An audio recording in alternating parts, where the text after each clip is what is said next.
I'm going to briefly explain the various approaches you can take when editing video inside Premiere Pro. And then we're going to go inside Premiere Pro and take a look at most of the features that you'll be using as you edit video in Premiere Pro.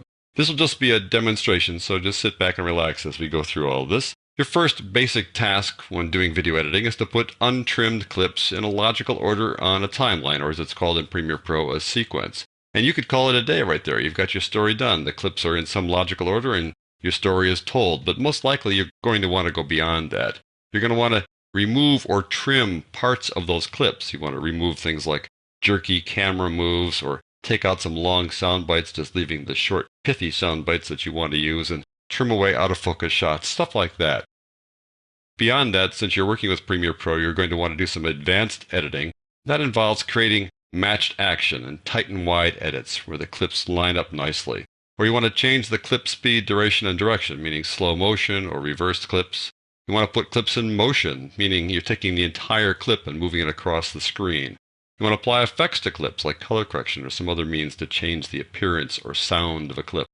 You can apply and adjust transitions between clips. Then you can composite or layer clips or mix audio tracks. These are the various approaches that you're going to take as you edit clips inside Premiere Pro. So let's take a look at some of these features in Premiere Pro.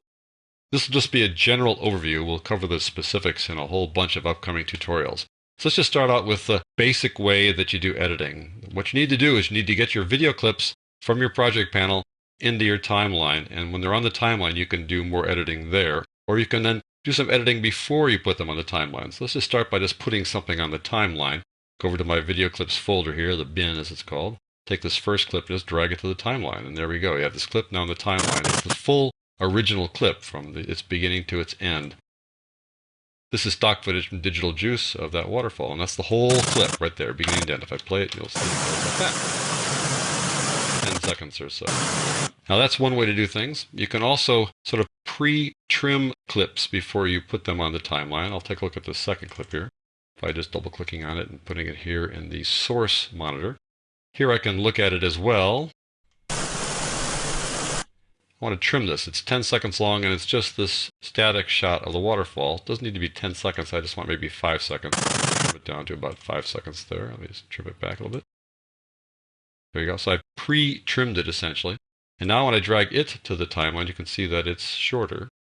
It's only 5 seconds long relative to this 10-second clip. You can tell the length of clips relatively by how they look here in the timeline. This is obviously shorter, and that one to the left. That's one way to trim things. Another way to trim it is by looking at them in the thumbnail view here. So I'll go to the icon view or thumbnail view. Go down here. So I'll just double click on this bin here and open that up, and you can see the icon view here. And I just hover over here and move my mouse left and right. I'm not holding down the mouse button. I can do what's called hover scrub to that. Let's say I want to pre-trim this guy. So I just click on it to turn on this little timeline view there, this little scrubber view there. I can scrub through it this way. I can press the I key for an in point and the O key for an out point. There you go. Let's do another one over here. Do the same thing. Just kind of scrub you back and forth. I'll do an in point there and an out point there. So here I'm pre-trimming here inside the project panel. I can select this one and also select this one. Now I have two of them selected, and I drag them down to the timeline. Those are both now pre-trimmed. They're on the timeline there in their trimmed state. A little bit shorter than the original length here.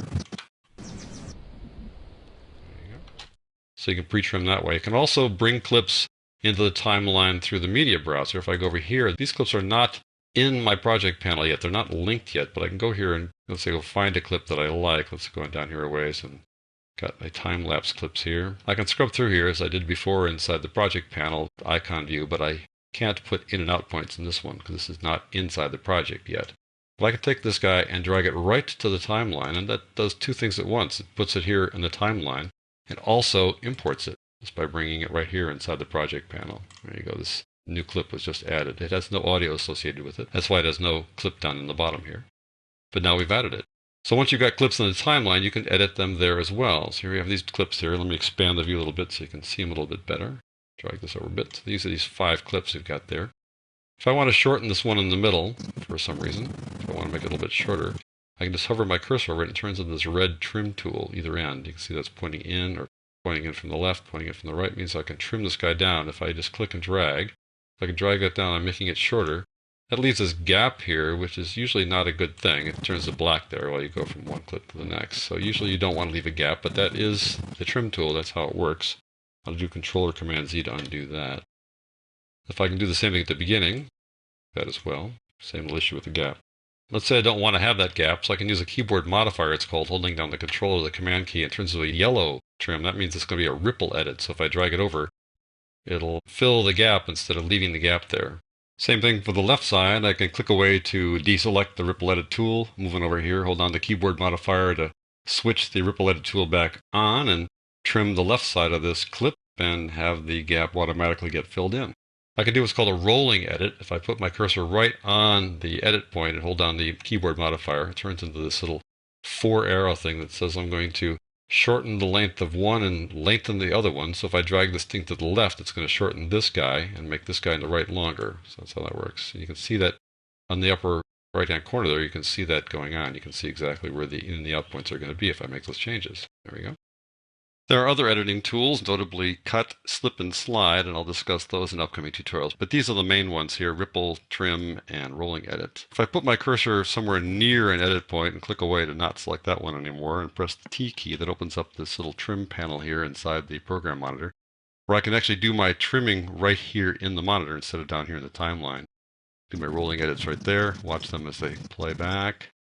If I want to switch over to the ripple edit tool, I can do that as well. You can see that one moves depending whether I'm going left or right. It's a little more intuitive here because you can see it right there as you're hovering over it. So your eyeballs are focused up here in the program monitor. So that's how you can adjust the lengths of clips inside the timeline. You also want to, let's say, add clips to your project. You usually don't work only on one layer like this, one video layer and one audio layer. You typically composite things here inside the video side where you composite or layer in other kinds of clips or still images or graphics, and you typically do mix audio down here. So let's start off by mixing some audio in. Got this music here. I'll put that down on a separate track. So now the audio and the audio associated with the video will play together. Barely hear the music, right? So you can adjust the volume level of the music or the volume level of the waterfall. The waterfall really is what's too loud. So I just click on that clip and I can see its audio there on the bottom. There's a video on the top, and I can adjust the audio volume in multiple ways, but one way is to go to the Effect Controls panel over here and adjust the audio volume over here. I'll just show you that. There we go. So I'd adjust the volume level for that clip. I'll reset that and show you also how you can use the audio mixer to do the same thing. Just control it over here. Like that. So you'll be adjusting audio in a number of ways, but typically through the mixer or by adjusting the volume level here inside the clip, inside the Effect Controls panel. So that's how you mix audio. You can also then composite video or composite images. So let's bring in another clip by going to the media browser here. Let's get some other clip besides the one we brought in before. We'll get this one here, and I'll import this one by right-clicking on it, saying import, and that brings it in. Go back over here to where I just imported it before, and I'll put that on top of everything here. Put that right on top. When I do that, it covers things up. The things below it are gone. I'm going to get rid of this music here so it's not so prominent anymore. So this guy's going to cover up what's below it. Just covers it right up. So I'm going to not cover it up. I'm going to adjust its size so that it works as a picture in a picture. I'm also going to trim it a little bit by bringing it so it just matches the length of these two clips here. So I can select that, and I can change the size of it by changing its scale, like so. I can also change its position by just selecting it and get these handles around it and move it around. So I'll put it right over there like that. It's not necessarily good editing. I'm just showing you the things you can do here. So there you go. There it is. And you may want to move this guy around from that position to another position, so you can always change the position using keyframes over time. So I'm going to move that to the right a little bit like that. And in that time, we'll bring it down to the lower right-hand corner now. So let's watch that at work. It'll start moving down now. There we go.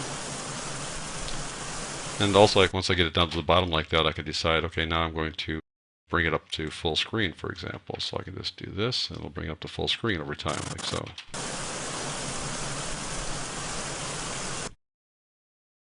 There it goes to full screen. You can animate motion like that. You can also apply effects. So let me just apply an effect here to the next clip, for example.